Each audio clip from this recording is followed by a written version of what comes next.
Welcome back to the Sports Complex on a Wednesday afternoon. I'm your host, Patrick Davis. Got a big show for you today. Some players from the UT spoke to the media, to A.D. Mitchell, Xavier Worthy, T'Vondre Sweat. We'll play some audio from that, talk some Texas football, get into a lot of Cowboys. Mike McCarthy talking. We know that there's cuts coming up, who's going to be the standouts, what he feels about the rookies, all of that coming up. A little bit more NFL news, some clips from Hook 'em Up. Hook 'em Up, the new show, the new name of the show here with Ian Rod B. In the mornings, we'll play you some of that. Patrick's Big Fat Poll of the day. We'll keep you up to date with what's happening in the MLB. And, of course, we'll address the two big pieces of UT news that came out today, which is Brett Yormark saying some crazy things and Sark saying who his favorite artist is, musical artist is, which I think was a bit surprising for some of us. Remember, you can join the conversation. Specs text line, 512-337-3776. 512-337-3776 is the Specs text line if you want to join the conversation with us right here on the Sports Complex all show long. We're here until 7 o'clock today, keeping it rolling. As we said, we'll get to some Sark or some player audio from the Longhorns in just a minute. But let's start off with just the Brett Yormark thing, which happened, which I believe my man Joe Cook posted. Friend of the show, Joe Cook, posted a couple of an hour or so ago, and it started to get out of what Brett Yormark said. He was at a meeting in Lubbock. I don't know if with who it was with. It was with donors or players or who it was. I'm assuming it was a donors and fancy whatever dinner or meeting with these guys. Here's Brett Yormark just kind of taking an offhand remark at Texas and OU. In addition, candidly, we were able to get Texas and Oklahoma out a year early. That was a big deal for us, and I think all of you, okay? And Coach, I'm not going to put any pressure on you, but I'm going to be in Austin for Thanksgiving, okay? And you better take care of business like you did right here in Lubbock last year. So that's Brett Yormark talking to the Lubbock people. So he's pandering. He's pandering, and I'll tell you the number one sign we can tell he's pandering, because hey, we were able to get Oklahoma and Texas out of here a year early. You could have had 2 years early if you wanted to. You could have easily done it. You were the one who chose not to because you wanted to get paid out, which I get. It's the right business decision. It's the right decision for TV viewing. It's the right decision for everything to keep Texas and OU for as long as you could. And then you said we have some other teams coming in. We are trying to rebuild, and I feel we're in a place we can do it now, so you guys can go on ahead. But this is all just pandering to a Lubbock crowd of people who hate the Longhorns. And by the way, they don't want the Longhorns out of the Big 12. They want to play the Longhorns every year. They want to beat the Longhorns because playing the Longhorns and having the Longhorns as a rival makes Texas Tech relevant. It makes Texas Tech something that they're not if their biggest opponent is in the new Big 12. If it's Oklahoma State, or if it's TCU, it does not make Texas Tech as viable in the national conversation. In recruiting, it's harder to negative recruit against another school than it is against Texas, because Texas, you can point out everything because it's been broken down on a microscopic scale. So we know he's just pandering, and the big uproar is that everybody knows, well, if this is who the referees work for, if this is who they report to as the Big 12 commissioner, and he's saying, go ahead and beat them every single game, they're getting out of here. I don't think it's as bad as that. I'm not as worried about the refereeing. We're not going to get certain calls like holding and stuff like that. We didn't get it last year. I don't know if we'll get it this year. But if we want to stick to our no all gas, no excuses tour, then we're going to have to play teams with officiating that may be questionable at points. And not every call may go Texas' way.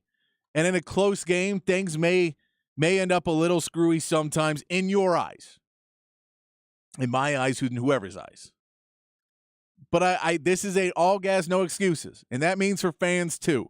That means you cannot sit and say, well, we would have been national champions if that Brett Yormark didn't screw us. We would have been national champion. That's not an acceptable thing because everybody has to play through the referees. And look, I love the fact that, again, no one wants to hate Oklahoma. Oklahoma's not and we hate Oklahoma, but no one else has. It's because it doesn't people don't care. Even though they've won more Big 12 championships, they're still not blamed for leaving the Big 12. There's still no one cares that they're really leaving. They care about Texas. They always have. They always will. And when we're gone, Texas Tech's still going to be talking about Texas for years to come. No one else in the Big 12, they'll be talking about Texas. Brett Yormark knows that, and he's pandering.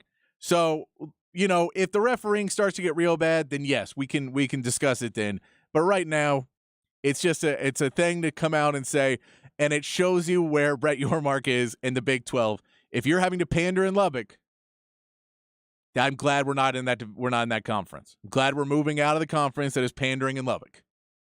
Because if that's what you're aiming to have one of your big schools, and I like Joey McGuire and what he's done there, but that's not one of the fan bases and schools that I say I want this to be heading our face of the new conference. That's not where I would go.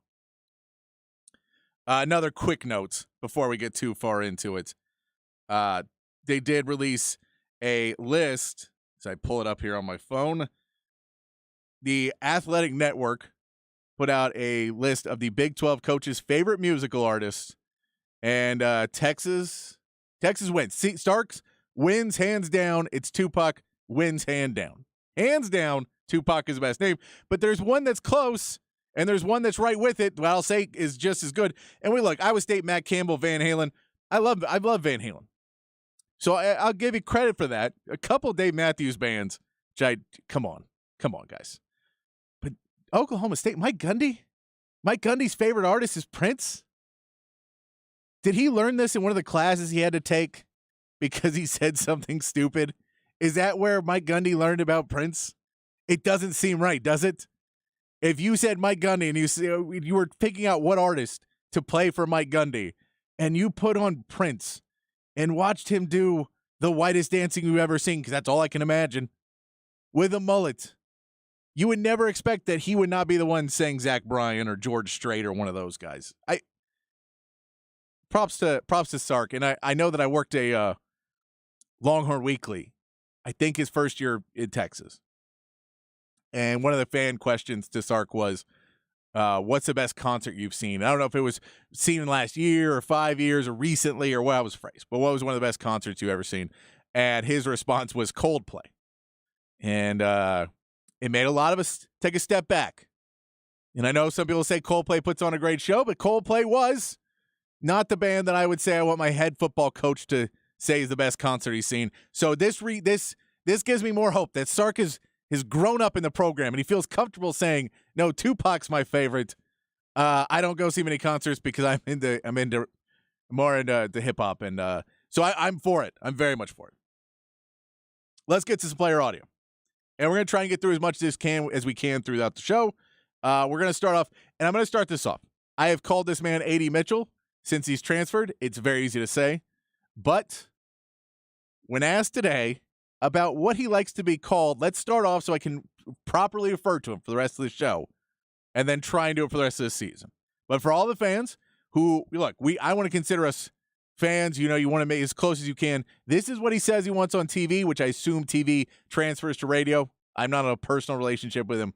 Here's Mr. Mitchell about what he wants to be called. Okay, I appreciate you asking me that. So on TV, they be kind of messing up my name a little bit, but on TV, I like while the game is playing, I like to be called by my name, Adonai, Adonai. It's pronounced Ad-N-I. If you think about it like that, it's a little easier. But just around the guys, I know everybody ain't gonna call me Adonai, so AD cool for sure. I'll answer the both. Adonai. Adonai. He prefers to be called Adonai during the games. He prefers to be called Adonai. And he knows not everybody will do it. He's accommodating. We'll get into nicknames here in a little bit. But Adonai is what he wants to be called. So I'll respect, because I want Adonai Mitchell to have a great year at Texas. So I'll respect what he wants to be called, and we will refer to him from here on out as much as I can remember to do it. I'm trying. I will try. Adonai Mitchell. Adonai Mitchell was asked about the similarities and what he's seen because he's played at Georgia, played on a national championship team. So that was a topic of conversation throughout. He answered it a couple different times, but the answer was pretty much the same every time. Of what did he see that was similar to what they had at Georgia that made him feel like this is a team that has the championship culture. Here's what Adonai Mitchell had to say. Starting it off with connection. The guys, especially over fall camp, we got a chance to bond, get a lot closer than where we were back in the spring. So, I feel like everything is really coming together. So I guess, and this may be something that he can't tell you this early in the season. Too many of in this game we did this, and that's what took me there. But something he mentioned throughout the presser, throughout his media availability, was this team is very close, and how close they were able to get through spring and fall. And at one point he talks about it being in spring practice and not knowing everybody's name, and then making a point for him personally and for the team to make a point so everybody knows who everybody is. So when you're on that sideline, everyone is congratulating everybody and everyone is talking to everybody. And in any successful venture, communication is key. And if you see something that's happening and you're a wide receiver and you see something that a wide receiver on the other team is doing, and you can see, oh, he's tipping. Every time he lines up, and if he bends this way, then it's going to be a fly route. And if he bends this way, he's going to have to do a cut. And this is where he wants to push here. And this is where it's a run play. And I can see, because I know I kind of did something like that. And I can tip. Now, if you can see that and you don't know all your defenders and you don't know everyone on your team the same way, you may not tell them. You may not feel comfortable going up to a coach and telling them, hey, watch out what that wide receiver is doing. You may not feel comfortable going up to the other players and saying, watch what that guy is doing. If you feel more comfortable as a team, just little pieces like that of communication that could be on anything, of a defender being able to know to walk up to you and tell you a similarity, tell you that he's not able to cross his feet and he can't move his hips right, so you need to bust on him. All of those things are possible if you have enough communication, and that's something that this coaching staff has really aimed to do for this Texas team, is bring them together and make them feel as if they're a large family and they can continue to talk to each other, which brings communication on the sideline to another level, which is something very important if you want to get to that next level. Another question asked was about Adonai Mitchell. Sorry, I got to get it down. Adonai Mitchell was about the wide receiver room and the wide receiver depth. We know Sark said that there would be 3 wide receivers that he says, which Jordan Whittington, Xavier Worthy, and Adonai Mitchell. That are the top 3, and who is everybody else and where they fit. This is what Adonai Mitchell had to say about that.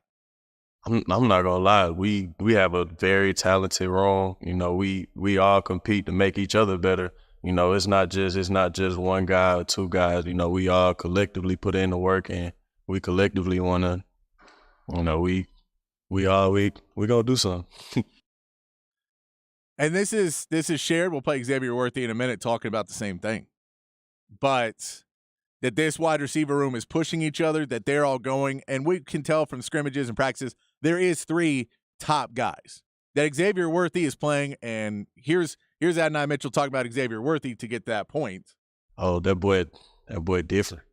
Like the way he can turn it from 0 to 100 in like 2 steps. Like it's not guys that could do that, and I personally can't. So he's special. So we know Xavier Worthy is the number 1, and they'll tell you that in the room, that Xavier Worthy is the guy. He can do special things. He's going to be number 1. We know, seeing how much Sark threw to him last year, that he was going to be the number 1 guy. But we have to see now, how does it fall down and where are we going to be able to use? And it goes further into short-range passing and that mid-range passing, where Jordan Whittington can be super effective in there. And not only catching passes, but also blocking downfield once you get that pass and set Jordan Whittington up right. And so between those 3, and then you're really sitting at, I'd say he's number 2 or number 3 receiver for real, is JT Sanders. Here's Adonai Mitchell on JT Sanders. Oh, definitely. JT, he's an unselfish player and a leader. So, he's not just a one-dimensional tight end that'll just catch the ball. Like, he'll go and put his face and hands on somebody. And that definitely sets him apart. And just the leadership, like he's a guy who always, like every time I'm on the field with him, he always demands excellence. Like you drop a pass, he'll pick you up instead of, That's a great soundbite from Adonai Mitchell about JT Sanders talking about he'll pick you up, which is he is becoming a real leader on this team and solidifying himself as, I feel, the number 2 receiver on this offense right now. Adonai Mitchell could be fighting for that, especially if he gets the deep balls and starts to work on those types of things.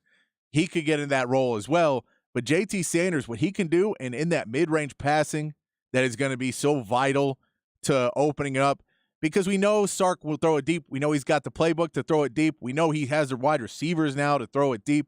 We know Quinn Ewers has the arm to throw it deep.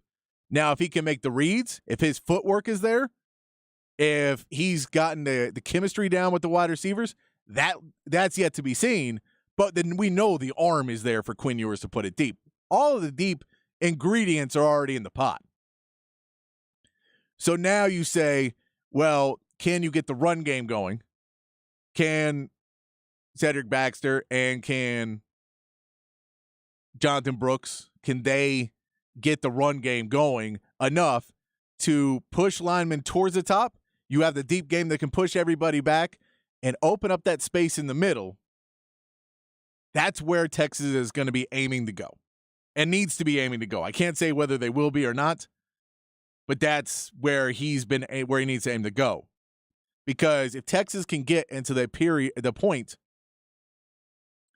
of opening up that middle and just picking up first downs and having consistency, even if the yards after catch doesn't turn out to be a ton, if you have guys like Jordan Whittington and JT Sanders who can now open up because they're getting those inside passes in the third and fourth quarter, which is what we talk about again and again, that third and fourth quarter where Sark has had issues moving the ball, keeping the ball on the offensive end, being able to keep the offense on the field, let the defense get some rest. If he's able to open up that mid-range passing game, and you have a guy like Adonai Mitchell and Xavier Worthy eating out of that mid-range game, and then they can both go deep, and JT Sanders is just eating all day in that mid-range passing. Keelan Robinson popping out and taking little 5-yard routes that he takes 16, 17 yards over and over again. Those are the passes you want to see. Guy who can do that as well is Xavier Worthy. Xavier Worthy, we knew his freshman year in space, could be deadly. He spoke to the media today as well, and he was asked a similar question about who is the fourth wide receiver. Who do you take? If we talk about wide receiver depth, we know that JT Sanders is in that group, but he's not listed as a wide receiver, so we say Jordan Whittington, Adonai Mitchell, and himself, Xavier Worthy, who's the number 4 wide receiver. Here's what Xavier Worthy had to say. Really, like, our whole room, like, we just strive to be the best in the room. We all compete against each other every day with each other, so we're just having fun with it. I feel like anybody can step in and just be that fourth receiver for it. So it falls in. Who's a fourth receiver, which is technically the 5th receiver because we're putting JT Sanders in there. You don't need to have the fourth receiver be great. I think what everybody's really looking for is who is going to be that consistent deep threat. Is Isaiah Neyor going to be that consistent deep threat? Can Jonte Cook be a consistent deep threat? Is Niblett, one of the freshmen, can he be who can be a deep threat for Texas that can stretch the safeties and pull everybody back and open up that mid-range to really let some of these guys who are really, really good get some space and do what they do? Xavier Worthy was also asked on something else of what he's improved the most. And this seems to be a message a lot of players have really taken to heart from Sark. And I think it's something because Bijan and Roschon left, Sark really pushed some of his becoming veteran players to do. Here's Xavier Worthy on what he's improved the most. I'll say maturity. How so? Just being mature and like just seeing little things, just not focusing on everything else. I feel like that just helped me evaluate my game. Sark has pushed for a growth of some of these young players like a JT Sanders or an Xavier Worthy to really, or even a Quinn Ewers, to have to take that next level of maturing as you are now the leaders of this team. And if you are worried about every little thing that you're doing and worried about every tiny thing and every drop becomes a problem, now everyone else on this roster is looking at you. And everyone on this roster is looking at you as the example that they want to follow. And you can't be freaking out over everything. You have to be looking at the bigger picture on some things and have that maturity. And it will help you become a bigger leader. And Xavier, and that's a message that we've seen with Quinn Ewers, whether it's cutting the mullet off, getting the haircut, whether it's his, improving of talking to the media, which is still not great, but he's improving, or being the vocal leader in practice. All of those things go into the maturity of having to grow up because the big brothers, Bijan and Roshan, now went on the league. DeMarvion Overshawn went to the league. You lost some guys now that were really big, influential guys to the program. You have to now step up and be them. And one of the things Xavier Worthy talked about was bringing energy to practice. Yeah, I try to be all smiles and joking at practice, not have like a little dull practice. I want to have everybody like high spirits so we could just get the flow going. And I just want to try to be that vocal leader. Sark wanted me to take over and try to be that vocal leader because obviously I'm older now. I played in this offense for a little while, and I feel like I'm taking on that role. Yeah, and that's part of it, is a maturity to understand some of these guys, especially early in camp, they're worried about if they're going to get any playing time. They're worried about their spot on the depth chart. He's safe in his, so you have to bring energy. T'Vondre Sweat talks about it too. You have to loosen everybody up to go play the game. You talk about it pretty much in any sport. You need to be focused. You need to be set in your eye on the prize. But at the same point, you have to be having some amount of fun and have some amount of looseness to make everything feel natural. Because when you're at your best is when you're just out playing. And when the game's coming easy and you're not every single play and you're not getting overwhelmed with, incomplete. All right, second and 10 now. And then the pass rush comes and you got to ditch one off. And now it's 3rd and 10. And now you're putting the world on your shoulders. You need to be a little bit looser so when that first incompletion hits, you can now say, okay, all right, here we go.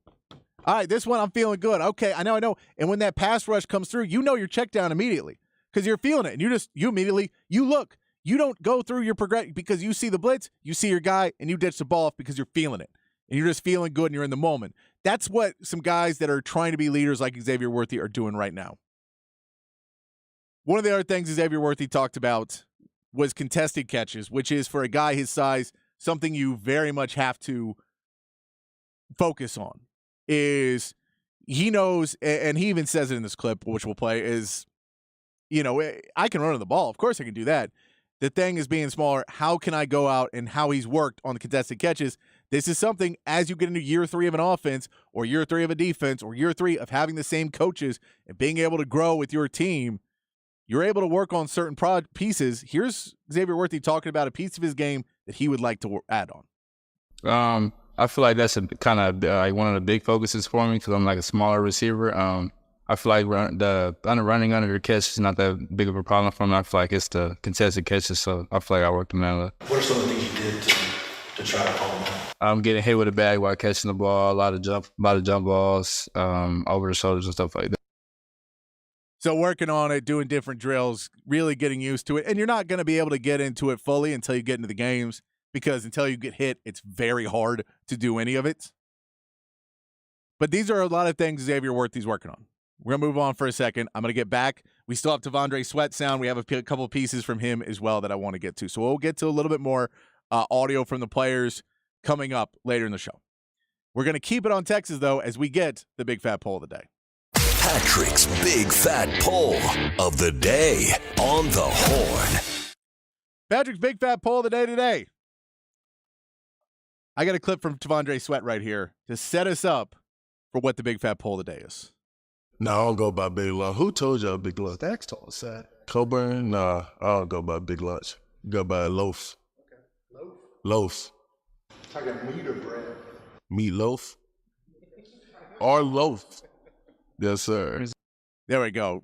That T'Vondre Sweat is now Loaf, like meatloaf.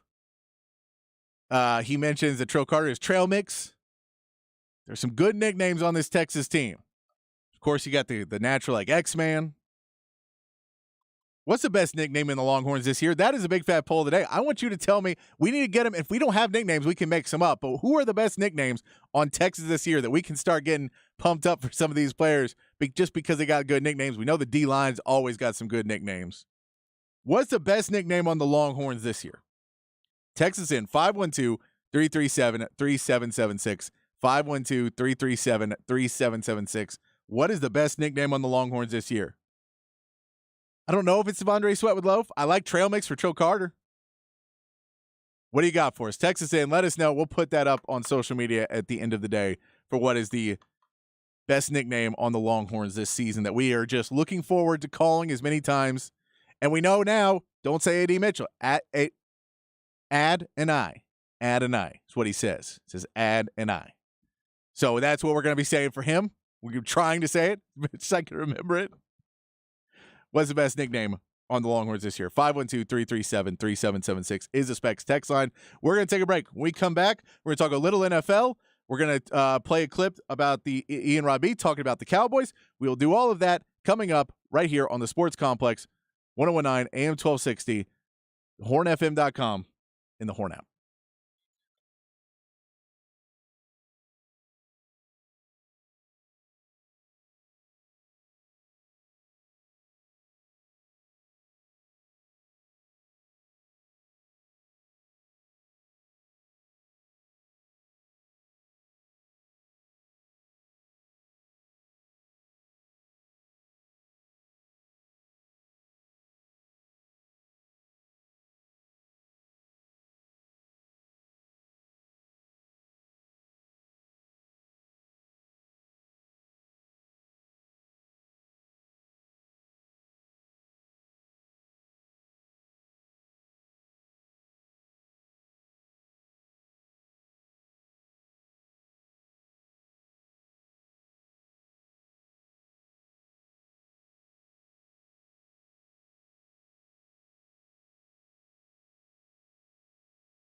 Back on the sports complex here on the Horn.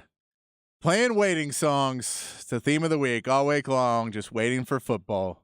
Just waiting and waiting. It feels like we've been waiting forever, but we get games that matter. We'll give you a little preview of USC. They are playing this weekend. It's going to be a blowout, but they're playing. It's a game that matters. We're going to watch it. I know I'm going to watch it. So we're playing songs about waiting all week long. You can join the conversation. 512-337-3776 is the Specs text line. We were asking today, what is the best nickname of a Longhorn this year? Some more options we will give you they're now calling, apparently they're calling Colton Vasek Baby Bosa. That's a nickname for Colton Vasek, is Baby Bosa. Christian Jones said that they gave Top Gun nicknames to everybody on the O-line. I don't know if they're still using them, but they called Kelvin Banks Bankroll, Hayden Connor Cornbread, Jake Majors Short Stack, Cole Hudson Sprinkles, and Christian Jones Hitman. Some solid Top Gun nicknames for you right there from the guys. So join the conversation. 512-337-3776 is the Specs text line. If you got a favorite nickname of a Longhorn player this year that you want to shout out, or if you're going to make one up, you can make one up for me too, as long as I know who it is. If we can get it going, and we can get them cheering it at Darrell K. Royal, then I'm all for it. I'm all for it. Let's do a little bit of NFL, some quick hits on the NFL. Some news. Chris Jones was asked. Someone asked Chris Jones on social media, I guess, how long he was willing to hold out for the Chiefs. He is currently awaiting a new contract. He wants to get paid. Everyone seems to want to get paid in the NFL. I get it. But they have asked him what point and how long he would be willing to hold out, or when they could see him in a Chiefs uniform. And his response was Week 8. That number doesn't mean anything to you. Week 8 is the week that you have to show up by to get an accrued season, which means if he doesn't show up by Week 8, even if he showed up later in the season, then it would not count against, like, he would still be under contract for another year. So he would not be able to get a year of accrued service for the Kansas City Chiefs. He needs to do that, so he will say, I will show up by Week 8 just so I make sure that it goes. But it's, I believe, a $1.1 million paycheck a game that he is willing to give up to stay unhappy for the Kansas City Chiefs. It's an interesting point of when you talk about cultures of team, the Andy Reid Kansas City Chiefs culture is a very sought-after culture in the NFL because it is a very team-centric, we will win no matter what, we'll pay our guys. We've seen Travis Kelce say that he was okay taking not being paid as a top tight end or a top wide receiver money, even though he knows he could fight for it, but he's fine with it because he's just happy winning and all the extra benefits that brings. Chandler Jones, not the same. Chris Jones, not the same. And San Francisco came out today. Sam Darnold is named the number 2 quarterback in San Francisco, meaning Trey Lance has been dropped now to number 3. And a lot of people are reporting on this in a sense that it is basically the beginning of the end for Trey Lance. I don't see them trading Trey Lance. I don't know if the value is there in a trade right now. Maybe if a team really needs somebody, but if you really need somebody, how much are you still giving up for a very unproven Trey Lance? I feel like this may be making it so public, really putting it out there that Trey Lance is the number 3 quarterback. Maybe something to send a message to him to spend the extra time. And I don't know, I'm not taking any shots that he's not taking extra time or not working hard right now, but if you want to try and encourage somebody to do whatever they can to become the best player they can, then you tell them that Brock Purdy, Mr. Irrelevant, and Sam Darnold, who came out in an interview and said he was seeing ghosts, they're both ahead of you in the lineup. You're clearly not figuring something out. You're clearly not learning what you need to be learning. You need to take a step back and focus completely on what you're doing. I feel like this may be more of a push for Trey Lance to see if they can get, because I believe he has 2 years left on his deal, that you can get something out of him if you go into another season, or if you do need him later in the season. That's another point for the 49ers. Kyle Shanahan has to be gun shy of getting rid of any quarterbacks, knowing how many his luck at quarterback the last few seasons. But I feel like this is something that they're going to try and push Trey Lance to be a better player and be a bigger, better factor in his practice, in his workouts, in trying to go out and on his own become a better player. I know he was coming off another injury, so he couldn't have the full offseason, but I think they want him to be further progressed. And for somebody who just basically has not played competitive football in, 3-4 years now? I mean, he hasn't really done much since pre-COVID. That's the last time he was really playing, and that wasn't even D1 football. That wasn't even, top-of-the-line Power 5 football. So I think they're trying to send a message that he needs to step up his own game, and how that's going to end is anybody's guess, because we know that he could eventually say, well, then cut me or trade me. I'm not going to be here, which is silly because San Francisco develops quarterbacks great. Kyle Shanahan makes a great system for quarterbacks. All you need to do is watch the same way that everyone else has gotten hurt there, and maybe you get your shot and you could win a Super Bowl there. As a third-string quarterback, very possible you could win a Super Bowl in San Francisco. Other news in the Anthony Richardson trade, or Jonathan Taylor trade. Excuse me. Jonathan Taylor, who's been told by the Colts he could seek a trade. They want a first-round pick or something equal to a first-round pick, which no one's going to give up. However, reports you keep hearing now keep saying that Jonathan Taylor is never going to play for the Colts again. That is the reports we keep hearing. So I don't know if that's spread from his agents and his management, Jonathan Taylor himself, but more and more people are reporting that Jonathan Taylor is not likely to ever return back to the Colts. The problem is the decision and cuts and everything have to be made, and the point of he is now on the physically unable to perform list. If he does not get taken off of that list by Tuesday of next week, he will have to go into at least a 4-game sit-out for physically unable to perform. So it is coming up till Tuesday to see if they can do anything. I don't think the Cowboys should or will do anything. If they could, if you could give up a 3rd-round pick for him, then yeah, all day, every day. But a bunch of teams would. One of the teams to watch, though, is if the ownership in Buffalo decides that's the guy, and I know they say they feel good with James Cook, but man, if you want to make a little bit of a difference and whatever you've been doing hasn't been working, and you're in a divisional rush now with Miami and with New England and with the Jets now with Aaron Rodgers, I don't know. They probably have the draft capital. Maybe you can make that trade. And I get it. I don't think Buffalo would do it either because they just don't like to run the ball except with a quarterback. But man, if you can't let him go to you don't want to let him to go to Miami. I don't know who's going to offer it for him. I don't know who's going to offer, but it's the reports that he's basically saying, I'm never going to play for the Colts again. And most people believe him. That's what's surprising to me. All right. Ian Robbie, hook him up with Ian Robbie this morning. Talked about the Cowboys franchise quarterbacks. And I know a lot of you people, I'm not one of them, are Dak haters. I am not a Dak hater, but I know there's plenty of them out there. And about how the Cowboys have found their franchise quarterbacks. And it's a different way of thinking, because if you are a Cowboys fan and you do not like Dak Prescott, and this season does not go according to plan, you have to start thinking about how your next quarterback could be in place. And now the other part would be Mike McCarthy is probably gone before a Dak Prescott. But if Mike McCarthy's gone and they don't, do you have another one? Do you at least draft another quarterback at that point? And where do you take him? How do you get it? Here's Ian Robbie talking about it. Hook him up. Mornings, 6 to 11 a.m. right here on the Horn. Here's Ian Robbie talking about Cowboys franchise quarterbacks.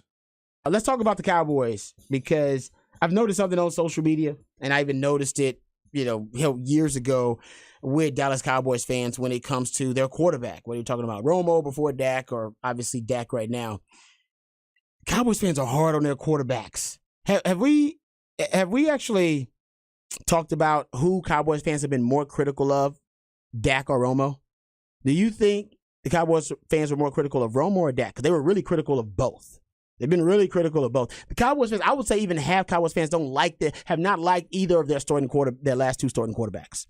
I feel like Cowboys fans have been more critical of Romo, but he was also more loved. So it went both ways. Got more love than Dak. Was higher. Less of a middle ground. Yeah, that's a good point. You could have that. But Yeah, no, I could see that. Because Romo was, I remember being a Romo-sexual and people being very critical of Romo at the time. Like that Romo was basically inadequate.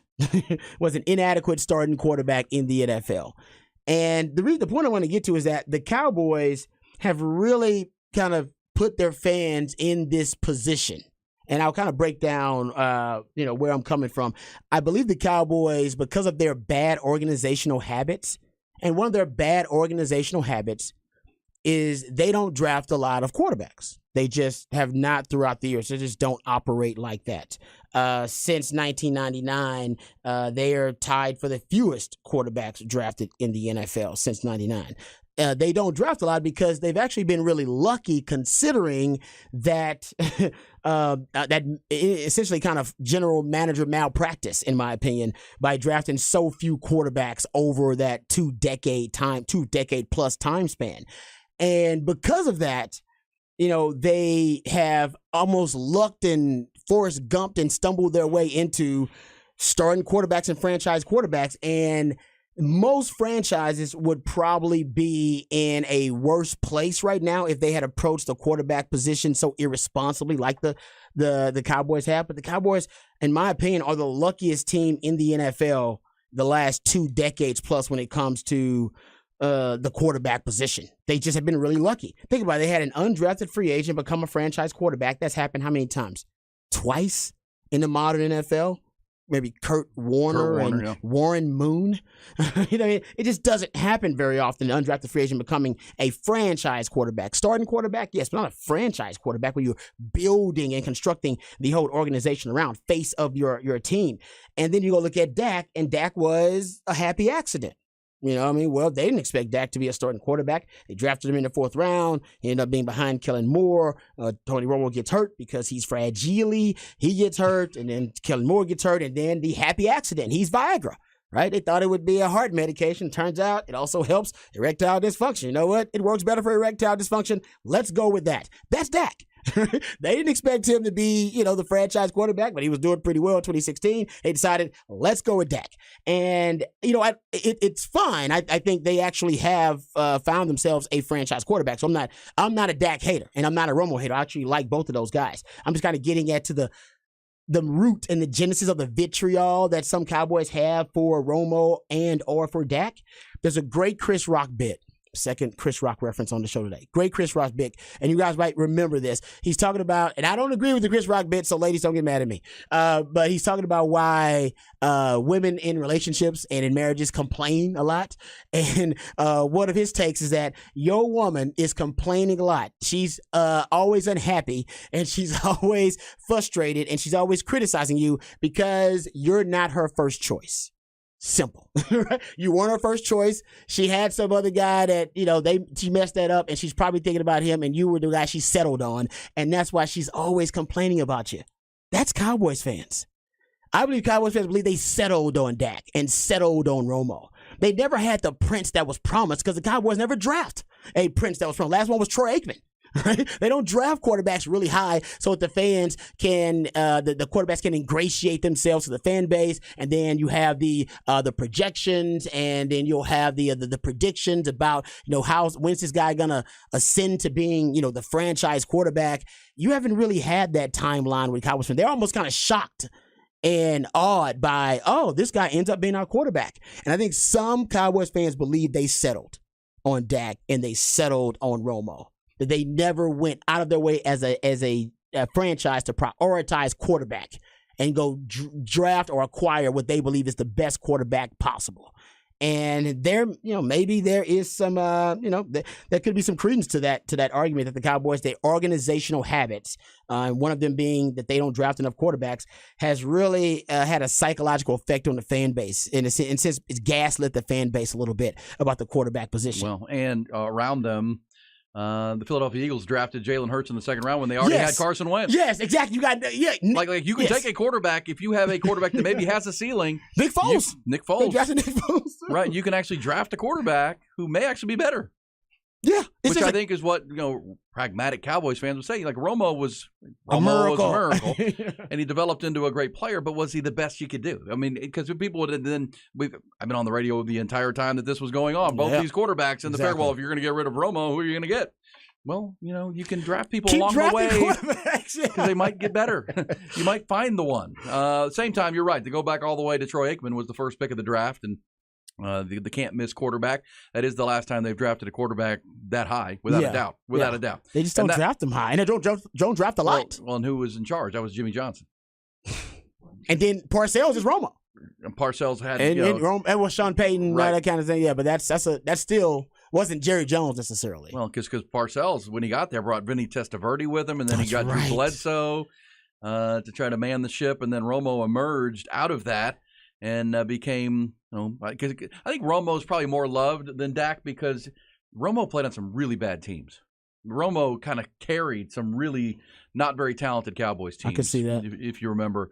Dak Prescott came in and kind of took over a really talented team. O-line was already built. O-line was built. Zeke was in his prime. Or came into his prime. Dez, Jay Witt. Yeah, they had some good squads. And and now now Dak is seen as the reason they can't get through San Francisco, right? They can't get through the divisional round. We got everything else, and whether this is true or not, it's you. Dak's holding us back. Dak's our ceiling, and then this is the conventional wisdom. Now again, if in 2014, which was the Cowboys' best, 2014 is the best Cowboys team since this team. Yes, on paper. Agreed. That's the Dez catch. The not Dez catch, not catch agreement. They win that game, who knows? Romo's storyline might have been different because they may have gone to the Super Bowl that year. That team had 8 Pro Bowlers, 5 or 6 All-Pros. And that was Romo's best year. Yeah, DeMarco Murray led the NFL in rushing that year. Romo was in MVP conversation. For sure. And so we'll see. Dak this year's got a lot of pressure. I mean, there's no question about that. This is his time. The spotlight is on him. And the team and the coach have made it pretty clear. Like, we'll go as far as he takes us. Yeah, and that's why they let Mike McCarthy call the plays now, because last year they think Dak may be regressing. The fear is that he's regressing. Well, that's the 15 picks, and I think there's a sense in the organization they want to play the style of play they did when Dak was out. The Cooper Rush 4-1 record, where they played low-scoring games, let the defense win the ball game, don't make mistakes. Because if you have a great defense, and the Cowboys on paper, elite defense, you don't need a great offense. You need an offense that's good enough. You just don't need to screw it up. Yeah. You don't need great. Low risk. It's kind of like the Chiefs, right? Your offense with Patrick Mahomes is always going to be elite. And with Andy Reid. Your defense doesn't have to be great. Just don't be a liability. It's got to be good enough. Yeah. Just don't. It's got to be good enough. Don't be a weakness. And so the Cowboys, that's their argument in a league that's more and more offensively driven. We'll see. But it's going to come down to number 4.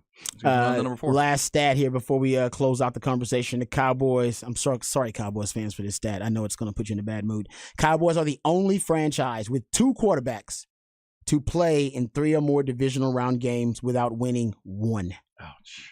You just don't. And that's Romo and that's Dak. Yeah, well. Sorry, Ty. Ty was upset now. Yeah, well, he's never seen a winner. Exactly. But they keep, like I said, if you think as a Cowboys fans, man, this seems to be, seems like we're cursed. It just seems like there's a lot of pain, a lot of suffering that we always get to the same point and we can't get past it, then you are right. That has never happened in the NFL in its history where a team with 2 quarterbacks gets to that same point so many times and yet neither one of them can overcome. Well said. And, of course, one was an undrafted free agent. The other, a 4th-round pick that was kind of an afterthought on the draft board for the Cowboys that year. Those have become your franchise QBs in Dallas. Yeah. It's always a fun way to look at the Cowboys when fans continually want to get rid of Dak and never have a solution of what to do next. And I'm sorry, it's not Cooper Rush. I know everybody wants it to be Cooper Rush for some reason. You want Cooper Rush to all of a sudden be better than Tony Romo or Dak Prescott. It's not going to happen. We're going to take a break. When we come back, we'll start reading some of your texts. We're asking, what is the best nickname of a Longhorn this year? 512-337-3776 is the Specs text line. Join the conversation. We'll read some of your texts. Coming back right here on the Sports Complex on the Horn. 1019 AM 1260, the Horn app, and at hornfm.com.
Back on the horn, back at the sports complex. Time to get to some of your texts here on this Specs text line. Thanks for joining the conversation. We're asking you, what is the best nickname of a Longhorn this year? We know Tavondre Sweat came out and said that his was Loaf. We know he said that Tro Carter was Trail Mix. We have Vosick is Baby Bosa. We got some offensive linemen. I like it's Quinning time. I don't know if it rolls off the tongue, but I like it. Jailbreak for Jay Brooks. I like it. I like that one. Jailbreak is a good one. If we can get those, if we can get more jailbreaks, that would be nice. Asking, now Nap Guy asked if PUP list means personally unwilling to play. It does not. It does not mean that, but it could. It could in the future. They need that list in the future. We did have enjoy your show. What is the opening music? It's actually a song from a local band from Dahibi Jeebies. The band is called Dahibi Jeebies. The song is called No Doubt. You can check that. And some good stuff from our friend here that is an outsider looking at. I'm not sure Dak is as good as Romo, but that's not saying a lot. Jerry doesn't spend on QB, though. I think Quincy Carter messed with Jerry's mind. Now he's like, nah. Yeah, I mean, Jerry Jones, that's a second-round pick, and that was right after Troy Aikman. If he is still hung up on that, if he is still hung up on Dak Prescott, or still hung up on Quincy Carter and not drafting a quarterback because one didn't work, he is missing the entire point of the quarterback drafting experiment. We just talked about San Francisco. They traded up for the third pick to get Trey Lance, and they're already saying, okay, we can move on. You can't sit on a quarterback too long. Sometimes you just have to move on. We're going to see that with at least one of the three quarterbacks that get drafted. I'm hoping it's not CJ Stroud, but one of the three quarterbacks drafted in the top four this year. It's very rare that all three of them are successful. So whether it's Bryce Young, he just isn't big enough to get it done, or if CJ Stroud can never get past the mental part of the game, and he never gets quick enough in doing it. We know he has the accuracy. Or whether it's Anthony Richardson, and he can never get over that hump, and he is just a mobile quarterback with a great athleticism, but he can never quite get over that hump. I'm not putting Will Levis in it because he's a second-round pick. I mean, he's the easiest one to say. But you have to draft quarterbacks. You just have to draft quarterbacks. Send in your text. What's the best nickname for a Longhorn this year? Also, rest in peace to Terry Funk. If you have any great wrestlers, who's your favorite wrestler that made you believe it was real? Terry Funk had a great quote that goes basically, I can't make him believe in wrestling, but I can make him believe in me. That's what Terry Funk was. Amazing. He passed away today. But yeah, just one of the best ever. It's always crazy to go through the Mount Rushmore of just Texas wrestlers. How many great wrestlers are just from Texas? But if you got any fun wrestling stuff you want to text in, do that as well. 512-337-3776. We'll get into that. When we come back, we're going to do, we got a little bit more Longhorn sound we can try and get to. We got some Mike McCarthy sound we're going to get to. We will keep it rolling along right here on the Sports Complex on the Horn 1019 AM 1260, the Horn app, and hornfm.com.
Back on the Sports Complex, hour 2 here on the Horn. Gonna get into some Mike McCarthy sound, talk a little Dallas Cowboys. We get some time. We'll play the T'Vondre Sweat talking to the media. Little Longhorn action for you as well. We'll give you an MLB update. There was a game played earlier today that has affected the AOS standings. And we'll talk about number 8 on the Horn Top 20 Countdown, USC, to get you ready for their game this weekend because USC plays football in just a few short days. We're also taking your text messages. 512-337-3776.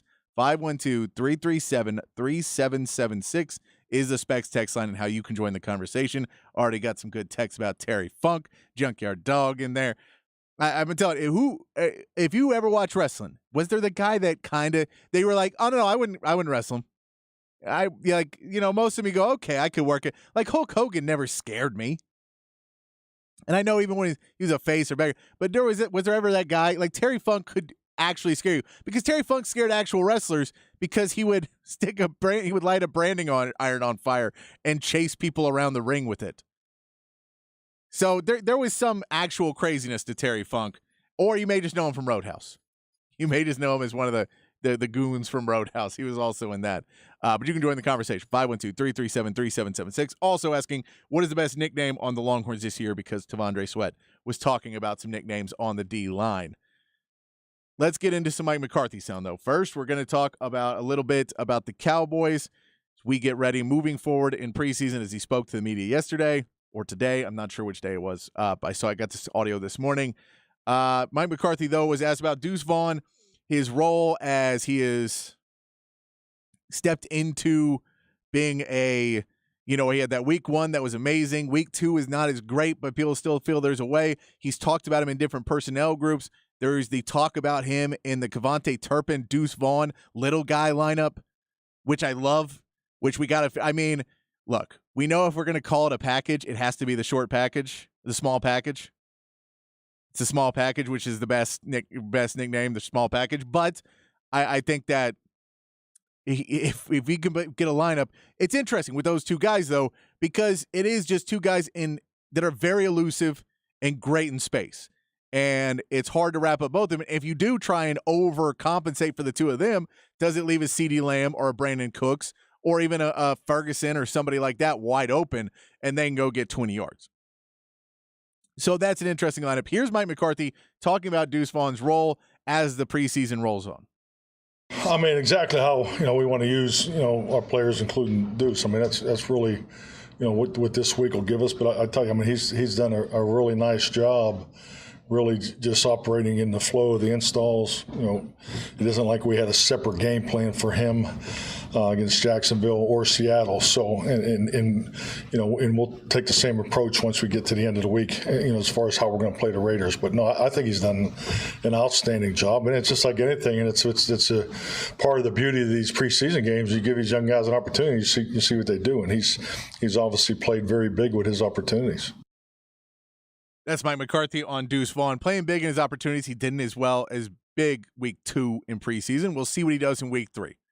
I think he'll have a bounce back, have a good game, because that running back depth chart has to be filled out by the end of this week or after the game. And he understands I'd prefer to be on the depth chart more than just special teams. Now, he will make the roster because he is a rookie, because he can play on special teams as well.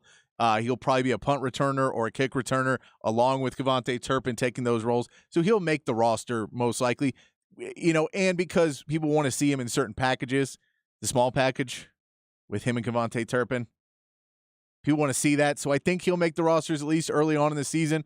But you have Malik Davis and Rico Dowdle. They're probably not going to carry 4. Ronald Jones comes off suspension in week 2. Do they cut him before he even gets off suspension?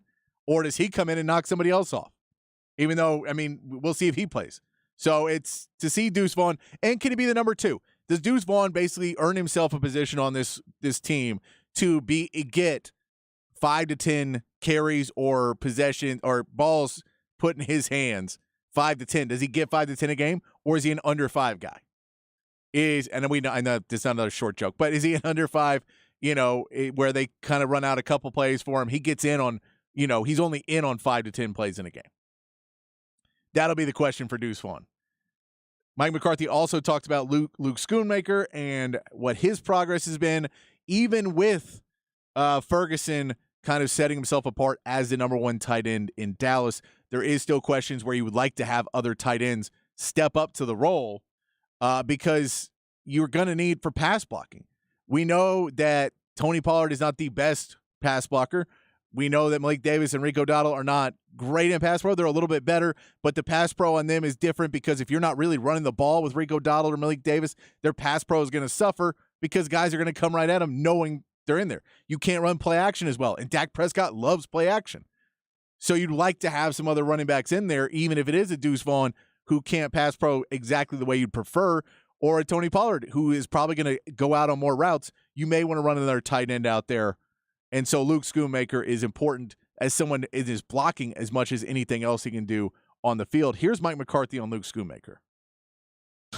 Luke, boy, just real excited about what he's done. Just, because obviously he didn't have any work in the spring and missed the beginning of training camp. But, boy, he's done a really nice job, with his play time in both Jacksonville and Seattle. So excited about him to continue. Very instinctive, very aware. Football comes natural to him. You can tell he's played a lot of ball.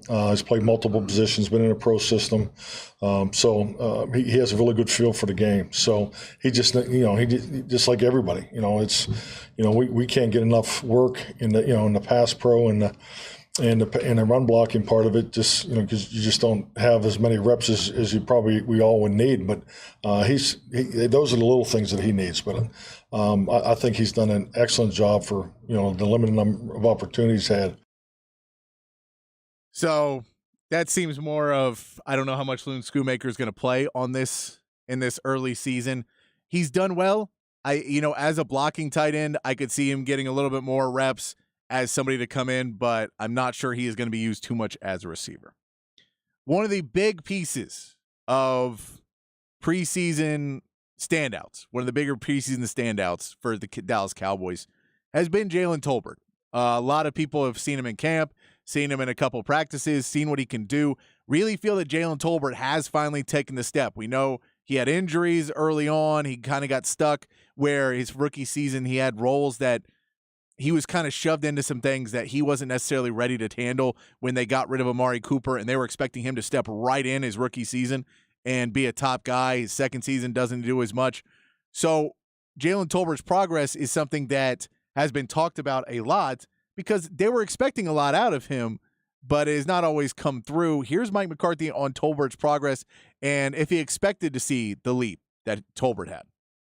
Yeah, definitely. I think it's almost every year. I mean, his is significant. I agree with you. But part of his significance was, his limited opportunity. So, some of it wasn't, really in his control. If you go back to the training camp last year, he was held off of special teams because we were anticipating him to do some other things, and he had the hamstring injury. So not only did the hamstring get him, put him behind, but then the lack of special teams opportunities. And then when you get down to the 53 to the 48 transition that you go through every week, special teams factors. So, so part of that was, the opportunities wasn't there, but he's playing with a lot more confidence. He's stronger. I mean, he was definitely one of the guys that was in the weight room, day one and stayed here the whole time. So I really liked the way he played against Seattle. I thought he took a step, and he's I hope to give him more opportunities this week.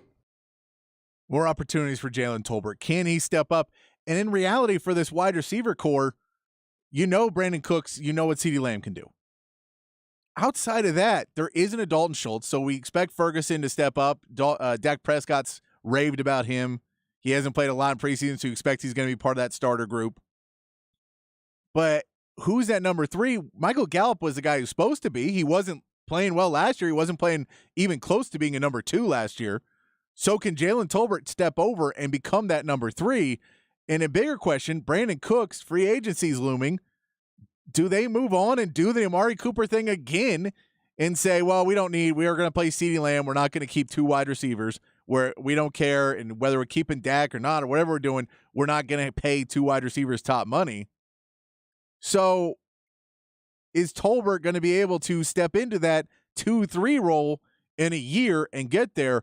And the expectations for Jalen Tolbert are somewhat skewed, but it also shows one of the problems that Jerry Jones and this Dallas front office has had for years. Here's Mike McCarthy on what they're expecting from Jalen Tolbert.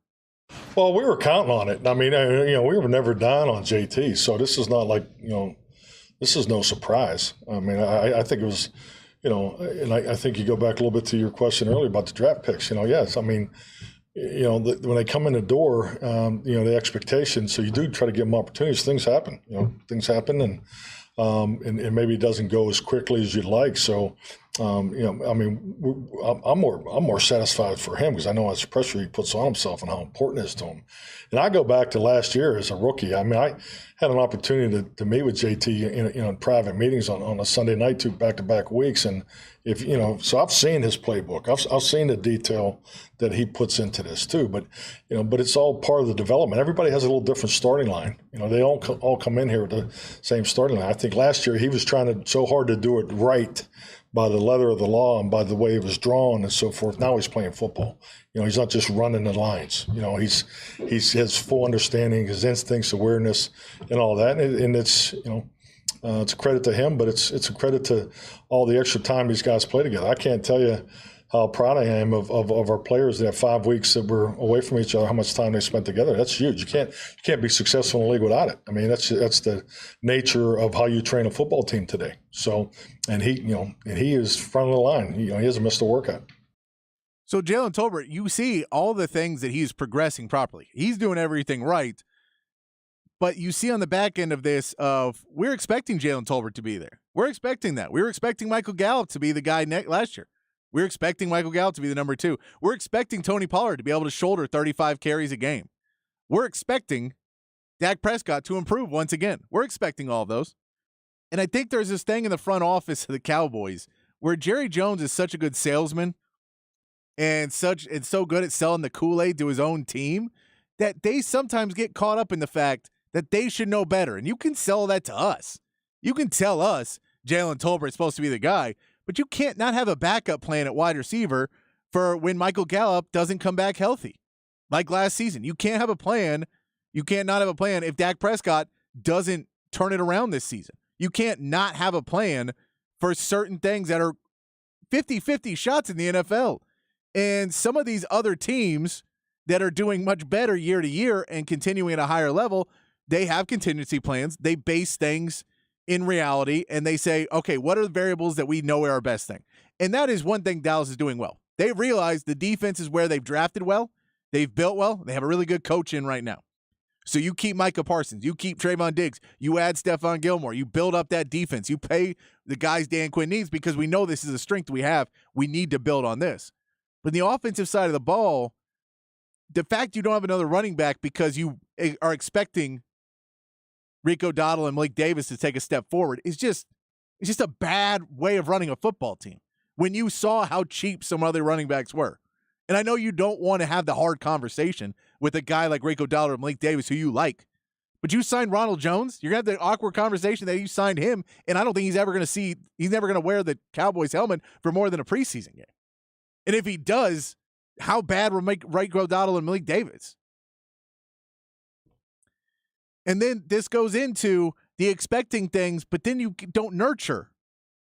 And this is what Mike McCarthy had to say, and this was kind of a roundabout question asked about Mazi Smith because they want to see, well, is Mazi going to play? What's your viewpoint on how you kind of take care of your first-round picks and your commodities that you spent a lot for? Because you're not trading these picks. We know Jerry Jones doesn't want to trade them. He doesn't want to pay for someone else, but he loves signing first-round picks that fail somewhere else. He loves them. He knows how much first-round pick is worth, which is why I didn't quite understand why Mike McCarthy had this to say about what he thinks about first-round picks and how you deal with them as they come onto the team.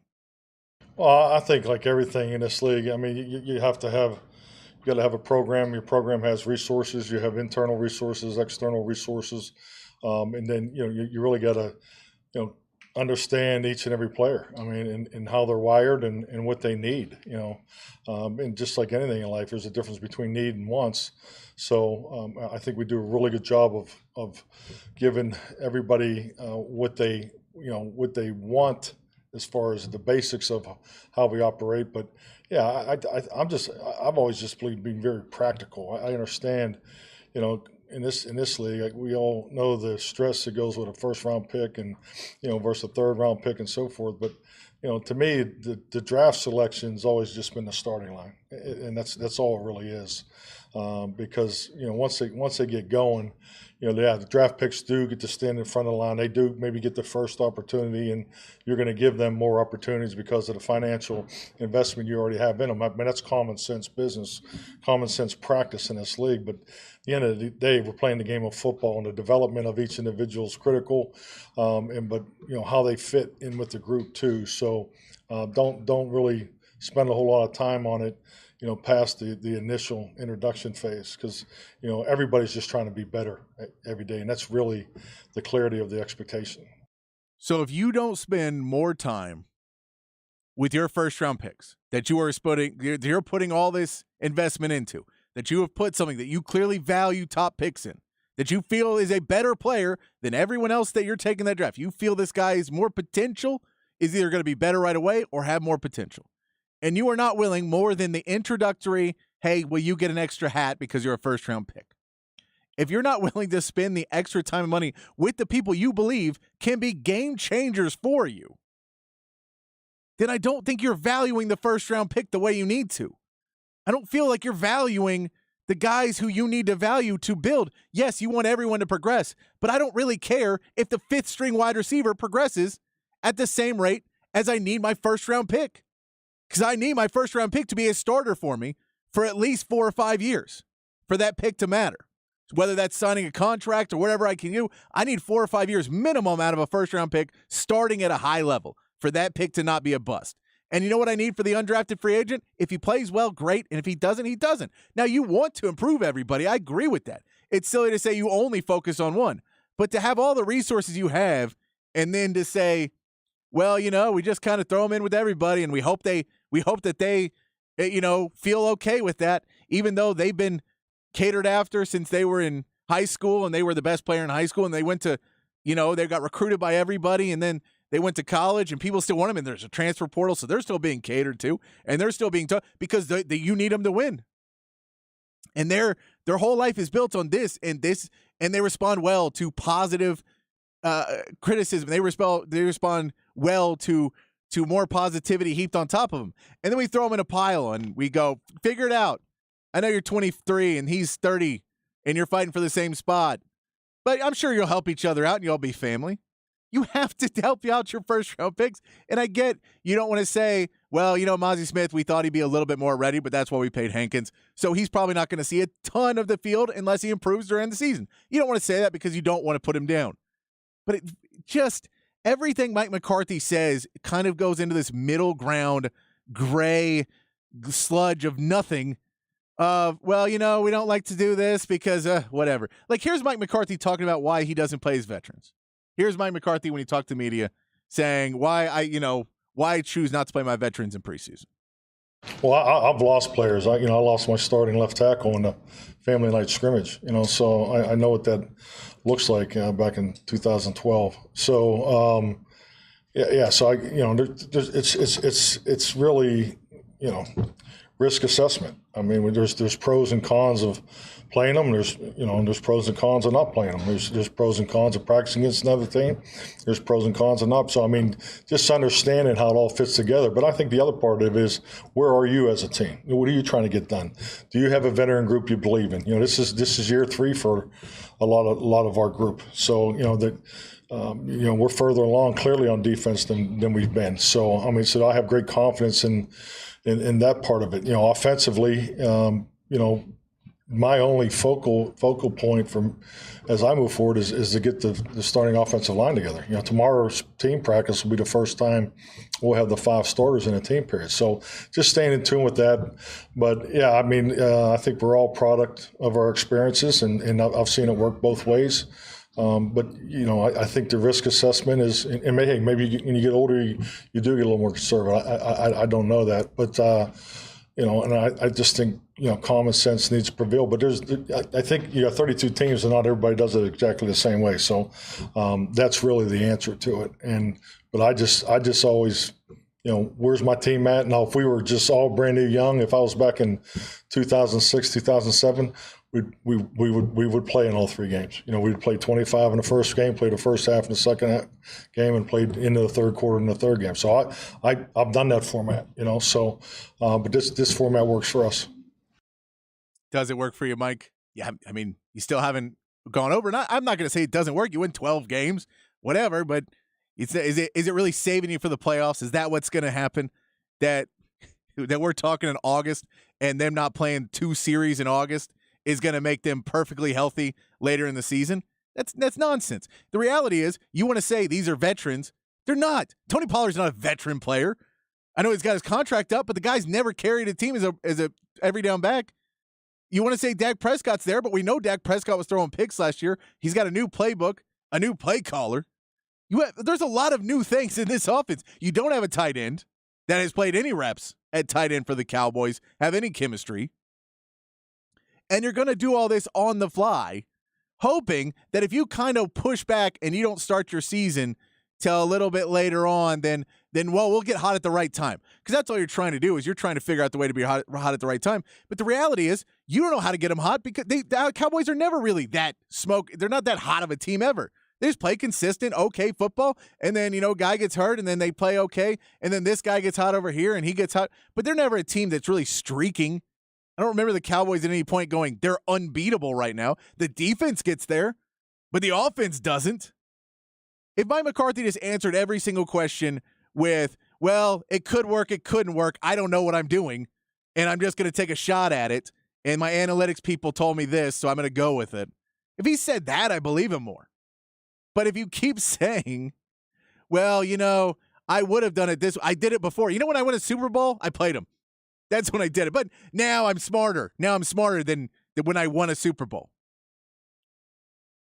I get you've lost players. That's a terrible excuse. We've lost people in preseason, so we shouldn't play. So do you not practice in camp? Do you just wait, and then regular season you hope it doesn't work? All of these are just bad excuses of somebody who sounds like he's just trying to keep his job. Doesn't seem like he has any real incentive to risk it, to go out there and say these other teams are putting everything on the line to try and win a Super Bowl, and you're hoping that you get hot at the right time and your team can flip that switch week 16 and you're all healthy and hot and you go into the postseason. I don't think Mike McCarthy's going to be there, because he just is the least inspiring person that you can listen to. Everything he says, there's no impact, there's no emphasis on the rookies you draft. We don't need our guys are old enough. CeeDee Lamb, that veteran CeeDee Lamb, and Tony Pollard and Jake Ferguson, those veterans don't need playing time. Dak Prescott is an all-pro player because the top quarterbacks don't go. He's a Pro Bowler every year. It's nonsense. And Dan Quinn is a guy that makes his defense play an elite level. And if you wonder why the defense can play an elite level and the offense can't, I'm going to lead you to a number one example. The guy on top doesn't make anybody really focus. I think Dak Prescott's a better leader than Mike McCarthy. So if you want to get rid of him too, I don't know what that team would be. We're going to take a break. We come back, we'll talk get a little MLB update. We'll talk about USC on the number 8 on the Horn Top 20 Countdown. We'll read some more of your texts. Chan, I know I'm trying to apply logic to the Cowboys, and that's a losing battle. We'll read some more of your texts. What's the best nickname of a Longhorn this year is the poll of the day. If you got any nicknames for me, whether they're real or not, if you got a really good one that we haven't had yet, send that one in as well. We'll be right back here on the Sports Complex on the Horn, 1019 AM 1260, the Horn app, and at hornfm.com.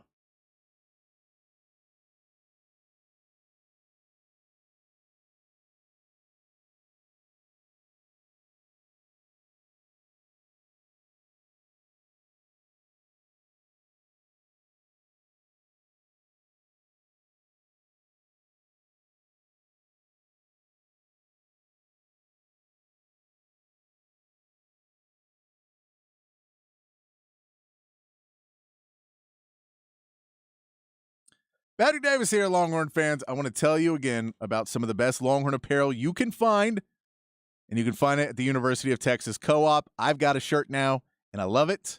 You're going to love yours. The 40 Acres collection offers exclusive and custom designed apparel for the whole family.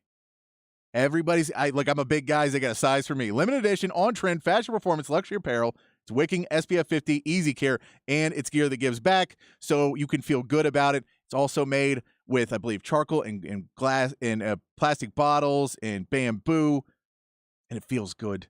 40 Acres has made a financial commitment to the University of Co-op Course Material Scholarship, giving free course materials to Longhorn students.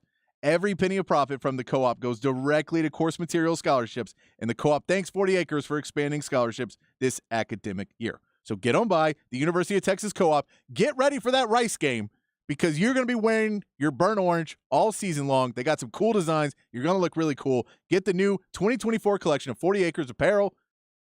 Go down to the University of Co-op. Get it. Trust me. Hook 'em.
Back on the sports complex, playing waiting songs as we get ready for some big games coming up this weekend.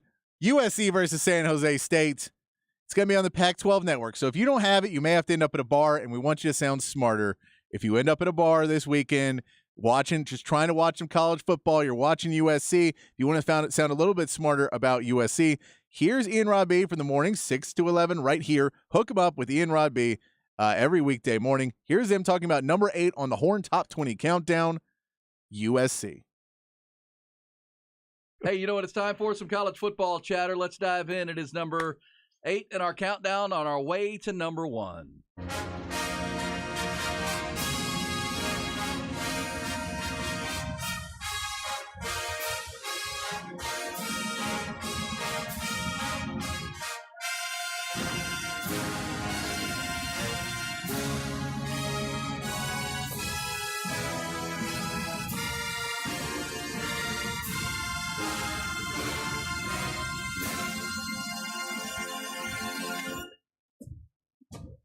It's a pretty awesome fight song. The I Trojan mean, you have to Army. admit that it's a pretty awesome fight song. Yeah, like you said, it'll start. It's got a great intro and everything. The lead up, it's just fantastic.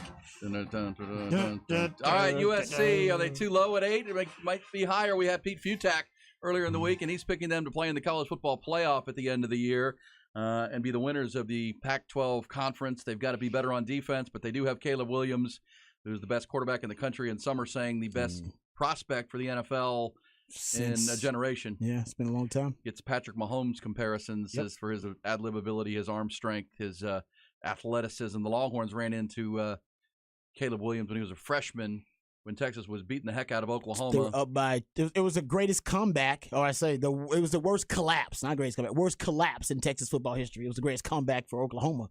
Yeah, I think it's the second greatest comeback for Oklahoma, actually.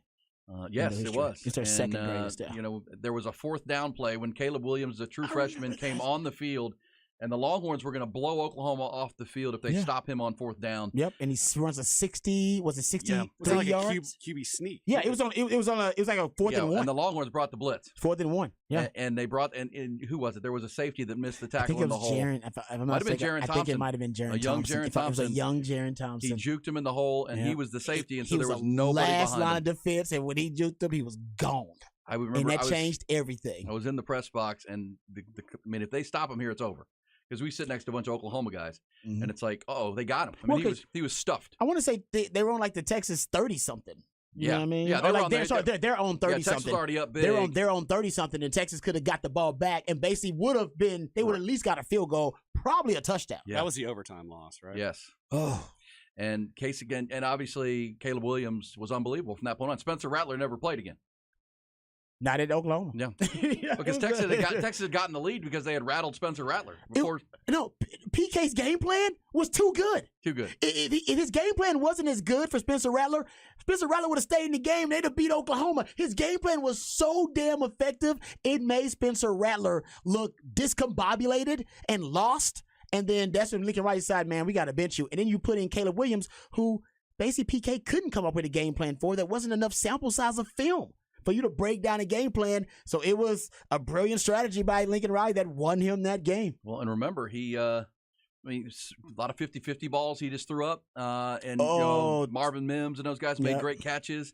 And, that was a heartbreaking loss for Texas in year one for Steve Sarkisian. That was the worst loss in Steve Sarkisian's career. It had to be. Yeah, they had that game. I And, mean, and Caleb Williams became, and now when that was happening at the Cotton Bowl, you were like, well, who's this guy? Now you know, okay, he's Caleb Williams. He's the Heisman Trophy winner. He's going to try to become the first back-to-back winner since Archie Manning. And Rod Sark did lose to Kansas. Oh, yeah, he did. So, no, did he? Yeah, for year one. He did. Yeah, They went 5-7. We tend to forget about that. No, I agree, but I still say the Oklahoma one was worse, just the way it went down. I get that. The Kansas loss was bad, but you lost to Kansas already before. Ain't like a program you ain't lost to Kansas before, unfortunately. So it wasn't something that shocked us. We were like, well, you lost to Kansas before because Charlie lost to Kansas. So I think that Oklahoma loss was worse because of the way it happened. Though you were up 4 touchdowns, and they went to a freshman backup quarterback, and he torched you. To your rival. It's your rival. It's your rival. Well, can I tell you about USC at number 8 right now? Sorry to relive that, guys. This is only the second time in Lincoln Riley's 7 seasons as a head coach, Oklahoma now USC, where he has had his quarterback back for a second year. Oh, say that again? It's only the second time in 7 seasons as head coach that Lincoln Riley will return his starting quarterback. Baker Mayfield was the other one, but only the 7th time. Did he return Spencer Rattler? No.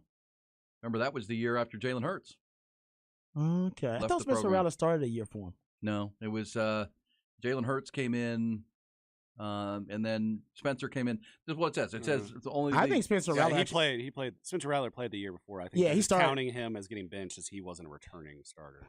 Okay, I would say you can get it because Spencer Rattler actually played. He was projected number 1 pick. Yeah, so I'm saying exactly. So Spencer Rattler played under Lincoln Riley for a long time because he was projected to be number 1 pick. So I don't know. It depends on how I got to look at the depth chart and how it played out. But Baker Mayfield came back.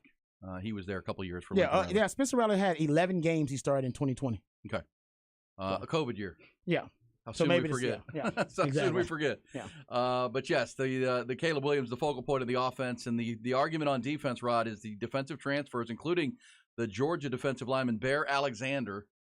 Yeah. Oh, yeah. He's at USC. That's a big NIL move there, too. I remember this. Oklahoma State linebacker Mason Cobb has come in. They got a bunch, on that front seven, they've got a bunch of transfers because they know they got to play better defense, especially against a team like Utah if they're going to run the table in the Pac-12. Yeah, you're talking about basically what has been proven to be the Achilles heel of this particular Lincoln Riley coach team is the defense, and really it's tackling on defense. As you pointed out, they actually are really opportunistic. They actually are one of the leaders in takeaways in the country defensively, but when teams decide to just run the football, play bully ball, run downhill on USC, they couldn't stop them. They literally couldn't tackle their opponents. Remember the tight ends from Utah and how silly they made USC look Dalton tackling? Kincaid too, and Dalton Kincaid was the first-round pick of the Bills. That's true. Very true. Good player, but you're right. Their defense. I go to the Tulane game. Tulane's another example. Exactly. It's another example of it. Trojans were plus 22 in the turnover margin. They were really good. Plus 22. And with an offense like that, they forced 29 turnovers last year. Yet when they actually had to stop somebody and play defense, they were 8th worst in the FBS in yards allowed per play, 94th in scoring defense for Alex Grinch. That is, yes, that to me is their biggest issue, is the fact that they just give up way too many chunk yardage plays, and it's based off just bad fundamental tackling, in my opinion. They clean up their tackling, and they continue to be an opportunistic defense. Honestly, it's not going to be a lot to keep USC from competing for the college football playoff. If he solves that issue, they really don't have a lot of flaws other than the most obvious one, the Shakespearean one, which is tackling on defense specifically. Epidemic. Yeah, the most rudimentary part of defense, but they're not good at it. As far as the schedule, to win a national championship or play for one, you got to have a schedule that's favorable. They start with San Jose State. They're going to play Saturday. Our number 8 team in our countdown will play this weekend. They're going to play San Jose State. Then they'll play Nevada. Then they'll play Stanford September 9, and then they're open. So 3 games, they should win all 3. And then the open day ahead of a trip to Arizona State, a trip to Colorado to play Deion Sanders and the Buffaloes. They've got Arizona at home. They go to Notre Dame October 14th, Rod, under the Golden Dome. That'll be a heck of a ball game. That'll be a tough one. Big-time national marquee game. Utah, who beat them up twice last year, they're coming to L.A. on the 21st. They go to Cal. They host Washington, which obviously becomes a huge game. They go to Oregon. That's another tough one. November 11. They host UCLA, and then they're open the final weekend of the regular season. So they got 4 games, in my opinion, are basically going to determine the season at Notre Dame. The Utah is interesting because it depends on the Cameron Rising situation. We don't know what Cameron Rising situation. By then, he should be with the team. Should be back October 21. Exactly. He should be back with the team by then. But by then, we don't know what Utah's season looks like because they got a tough start to the season. That may be without a Cameron Rising. But then that Washington game, and then that Washington game, that UCLA game, and that Oregon game. Those 4 are pretty much it. I guess you can throw Utah in there if Cameron Rising is going to be back. I mean, that's pretty much the season. I don't see them really having many other threats or impediments to them reaching the Pac-12 championship, but those 5 games will tell you everything you need to know. That's it. And that's later on in the season too. That's not even right. That starts late in the season for them. Well, in an effort to improve the tackling and the defense, they went after their front 7. They brought in Kion Bars from Arizona. They got a guy named Jack Sullivan from Purdue, and Bear Alexander, the Georgia transfer. They also brought in Anthony Lucas from Texas A&M. A guy named Jamil Muhammad from Georgia State. They're loading up through the portal, and we know USC, like Texas, is very wealthy when it comes to that, the ability to do it. And it's USC and Lincoln Riley. You have one job in the offseason. Can you fix your run defense? If you can, and your team is still forcing turnovers, if you can combine a solid run defense, Rod, with a team that forces turnovers with that offense, you'll be hard to beat. There'll be a college football playoff contender if that is the case. And Lincoln Riley, I mean, other Longhorn fans are happy. They don't have to face Lincoln Riley anymore. We're talking about one of the greatest starts to a head coaching career ever. Yeah, like in the history of college football. That's what we're witnessing right now, and that's been with what we have been able to track throughout the years. Has been kind of a character, a coaching character flaw, which is his defenses struggle early on.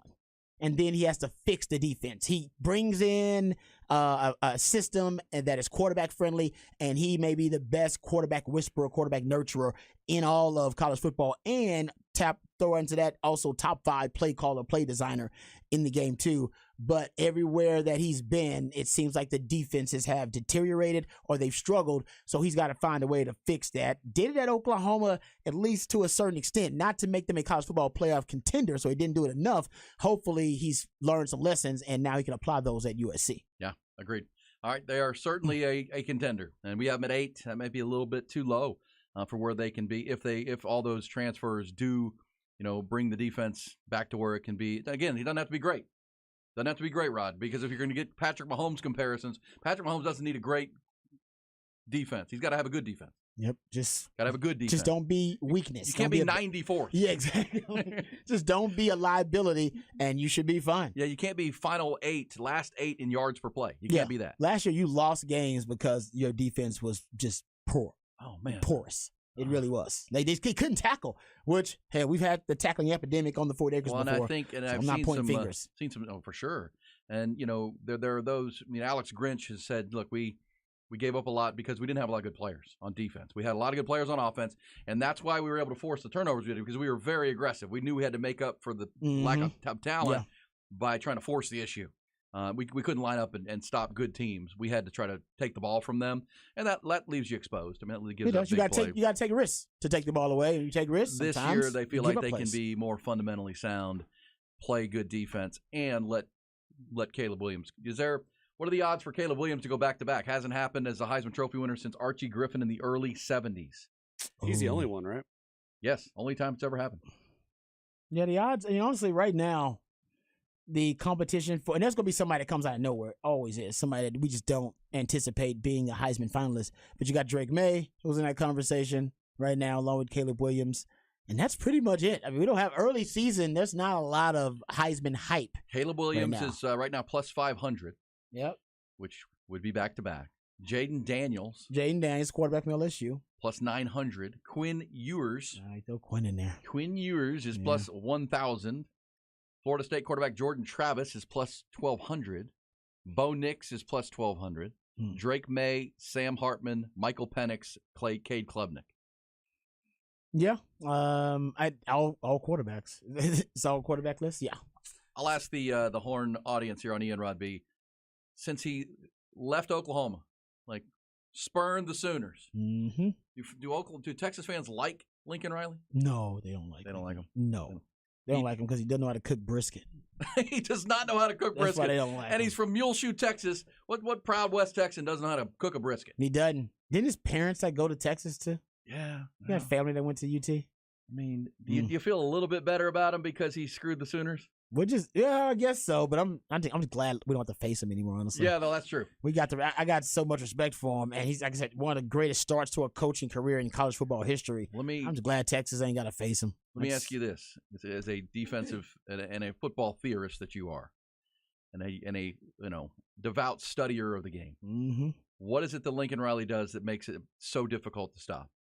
Offensively, he's got great players. Typically, he's got great players. But the scheme, it's unbelievable the way he schemes guys, not just open but wide open. Yeah, one of the top things he does, and he says it too. If your system isn't quarterback friendly, you need a new system. Yeah, and that's his first thing. That's why he can have different types of QBs, whether it's a Kyler Murray or Jalen Hurts or a Baker Mayfield or now a Caleb Williams. All those quarterbacks, they're very different.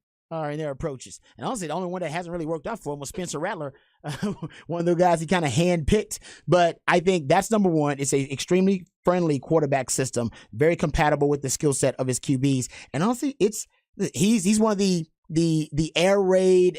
He's one of the air raid coaches from that air raid coaching tree that actually believes in running the football. Just because you are an air raid coach does not mean you abandon the run. Now we know with Mike Leach that was different, but he's a different. He's one of the original air raid mind, and he was a little extreme in his air raid beliefs. I mean, he never called. This is from his lips. Mike Leach said he never called the run play. He would only call pass plays. And then he would dog cuss and yell at quarterbacks who would come back to the sideline and wouldn't check to a run play. And what he would basically empower his quarterback to do is, if you see the defense and you have the numbers advantage, check to a run play and get us in the right play. That's your job as a quarterback. Yeah. So he was an extremist. But the thing about Lincoln Riley is you have all of the advantages of that air raid passing attack, right? Which are able to, be able to create space where there is none. Create more space for defenders to have to defend, right? And it's always this old adage, or it's almost kind of a riddle, if you will. How do you defend more space with fewer defenders? And yes, kind of a trick question, but that's what Lincoln Riley's offense forces you to do. Defend more space with fewer defenders. And you're going to be outnumbered, or you're not going to have the numbers advantage, but you're also going to tackle those guys one-on-one in space. And he does a lot of that. So basically, with wide alignments, because Garrett Riley's big on this too, with wide alignments, a lot of freaky passing sets like formations, he will force you to play with a light box. Or he'll force you, if you don't want to play the light box and you want to load the box, then he'll force you to play with light numbers on the outside, defending more space with fewer defenders. So you're going to have to make that choice with Lincoln Riley. And that really is a choice that ends up being the death, ends up being kind of the death blow to a lot of defenses. They make the wrong choice. There's some USC knowledge for you to get you ready for the weekend. We got to hit this last break. We'll be back for last call right here on the Sports Complex on the Horn.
We went over, went too long. All right, we got to get out of here. Thanks everybody for playing along today on the Specs text line. We'll do it again tomorrow. Very short show tomorrow. I believe the pregame for the Rangers starts at 5:30, so it'll be a short one tomorrow. But we'll get you what we can during the half hour we have. Thank you everybody for playing along. Thanks for tuning in. Thanks for being there for us, checking out the Horn. We'll have more Longhorns, more Cowboys, all that coming up. We're back full show, almost full show on Friday, getting you ready for Vandergrift football as well. But until then, be kind to each other. Take care of yourself. Keep your underwear clean. And we will see you back tomorrow. Short show here on the Sports Complex on the Horn.